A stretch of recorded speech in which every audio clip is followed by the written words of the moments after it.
Raelene Ellis has experienced the shortfalls of home care packages firsthand and gave evidence to the Royal Commission. She looked after her mother for 8 months before she went into an aged care facility. Her mother was approved for the highest level of home care, $50,000 each year.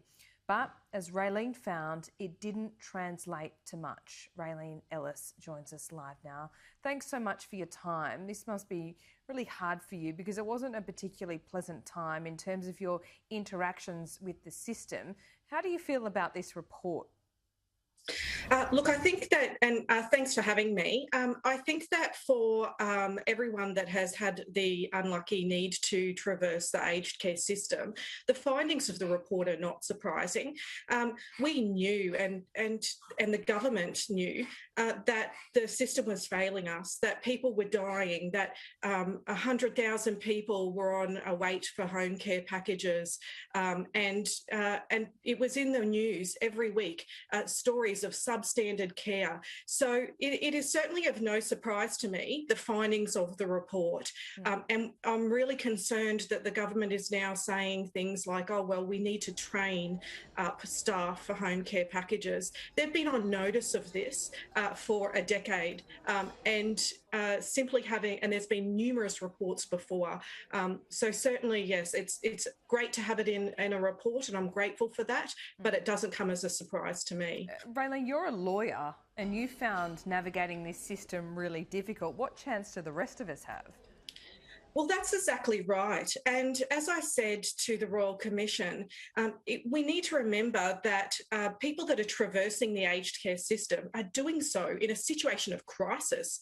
You know, my mother was diagnosed with dementia in 2016. I was trying to do the best for her. She was no longer a decision maker. I was suddenly making decisions for my elderly mother. I was dealing with the loss of my mother at that stage because she was no longer the same person that she was. I also had my own life, my career. I had a child who was between the ages of 1 and 5 during that period of time.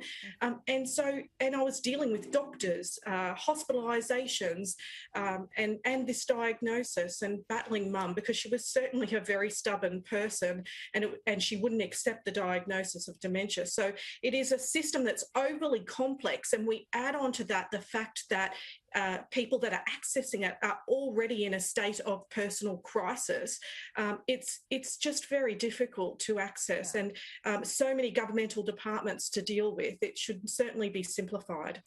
The home care package as a principle is a good one, I think. When you get through all the bureaucracy, did it work well? Were there sections of it work well? And I guess with funding, could you see that as a real success? Look, the idea of home care package is amazing. To help people, elderly people, be able to stay at home is fantastic. It gives them quality of life. If it works, it would give them quality of life and real choice in their elder years, which I think that we all deserve. You know, mum worked 3 jobs for periods of time in her life and paid multiple taxes. And you do that so that you can have this safety net when you get older.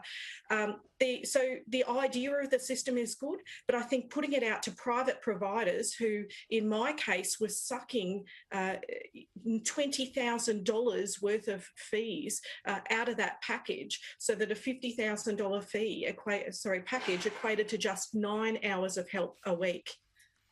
Raelene, I can feel your frustration, but before I let you go, I just want to ask you about your mum. I can see from the photos that she was so very special to you.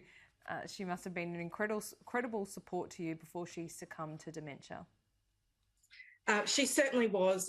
Mum and I had a fantastic relationship. The photo behind me was in 2011 when we travelled to Italy together, and we travelled over to America after that. Mum and I were very close. As all children, we had periods of time where we were less close than others. But yeah, we certainly had a great relationship, especially in the last 15 years.